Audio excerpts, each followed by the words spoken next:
Hey, it's 11:40 The Bet here in Las Vegas as we prep for Week 9. Raiders taking on the Jaguars. Joining us now is a senior NFL columnist from CBSSports.com, an analyst for CBS Sports HQ, and a man on his Twitter that says, "Please get off my line," which I always appreciate. Pete Prisco joining us. And Pete, as we start off, I want to get your national perspective on the outlook on the Raiders so far, because as you can imagine here in Las Vegas, a lot of people upset at the Raiders and their performance throughout their first couple of games this season.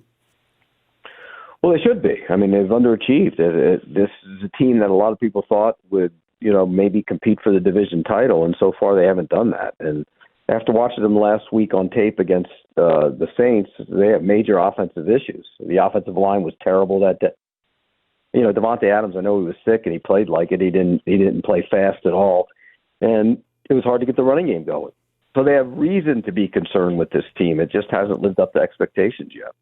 And one of the things that I'm going to be quite frank that kind of got me upset is yesterday, Raiders general manager Dave Ziegler spoke to the media and addressed everything after the trade deadline. And he had this quote exactly. He said he's been really impressed with the job Josh McDaniels has done. At 2-5, your leadership gets tested, and I've really been impressed with how he's handled that. Now, of course, this was a playoff team last year. Some way, somehow, they made the playoffs. You talk about Devontae Adams. You talk about Chandler Jones. Am I off base in thinking that what Dave Ziegler said yesterday was kind of asinine?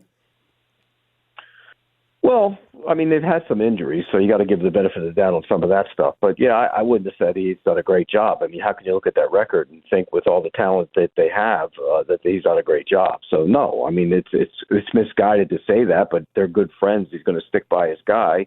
They're kind of linked together, so I understand why he says it. But, no, they have not done a great job. And when you look at the AFC, too, like I think the Chiefs are there. I think Buffalo's there, obviously Miami, and we'll get to them here in a second. And I'm looking at these wild card races, and I still think there's a slim chance of hope with the Chargers, and they're struggling and Justin Herbert being injured. But for you, do you see any hope for the playoffs for the Raiders with how they've performed so far? They better win this week. I mean, it's almost a must win. You hate to say that, but at this time of the year, it's a little early. But you almost have to say it's a must win. They have to start winning games. I mean, you look at that division, yeah. Denver's been a disappointment. The Chargers haven't quite lived up to it. But again, you don't want to get too far away from them. And, if you look at another loss here, that's a real damning blow to their playoff chances. And Derek Carr, too, he's having like the worst season in his career versus the Saints last week, only threw for 101 passing yards. How do you feel about him this season and everything going on with Derek? Well, I mean, Waller being hurt hasn't helped them. They don't have a ton on the other side opposite Devontae Adams, and they have run the ball, and I think that's taken away some of the downfield threats, downfield throws that he would normally be making. But it hasn't been good. The offensive line is a problem, and when he gets hit, he tends to have, as does any quarterback, he tends to have a lot of problems, and we saw that last week. Once he started getting battered and bruised, I think it slowed the offense in a big way, and he didn't look comfortable in the pocket, nor should he have. It's all about protection on the offensive line. If you can't protect, I don't care who your quarterback is, you're not going to be successful. No, and that's 100%. Pete Prisco joining us here, 11:40 The Bet, as we get ready for Raiders versus Jaguars. And I brought up the trade deadline. Of course, the 49ers going all in, Miami going all in. When you look at those two teams, for you personally, who do you think has a bigger ceiling between those two teams? 49ers. I just think when you look at the 49ers, they've been just hammered by injuries. But when they're healthy and everybody's on the field, they might be the best team in the NFC. I mean, they're that good. They can do so many things. They can run it. They can get weapons now with McCaffrey and Debo and Kittle when they're all on the field together. Ayuk has emerged as a nice playmaker outside, and defensively, we know they can get after the quarterback. So I think when they're healthy, they might end up being the best team in the NFC. And Pete, before we get you out of here, I am going to admit sometimes I get a little upset at your Twitter account, which, by the way, everyone should be following. At Prisco CBS. To me, you have an anti-Madden agenda. So I just want to get your thoughts on something that I've thought for a really long time. I thought that every team in the NFL should have a professional Madden player on their team telling the coach what to do. What's your response to that? Hell no.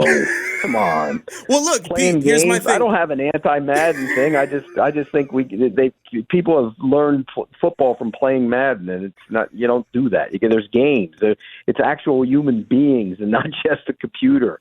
No, absolutely not. Now every team should have a consultant on the sideline that can help them make decisions.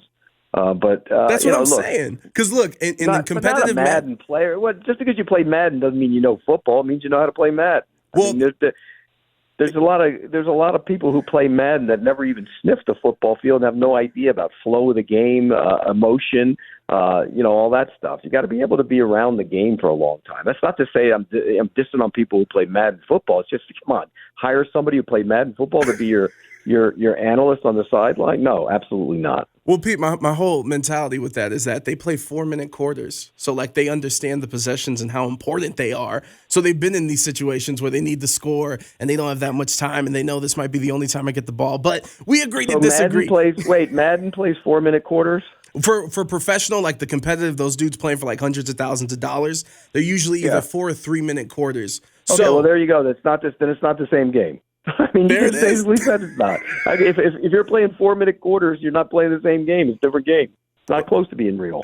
Yo, and this is the type of things you get from Pete's Twitter. Be sure to follow him at Prisco CBS. Quick, short, and straight to the point with all the analysts we need. Pete, thank you so much for the time. You got it. Take care now.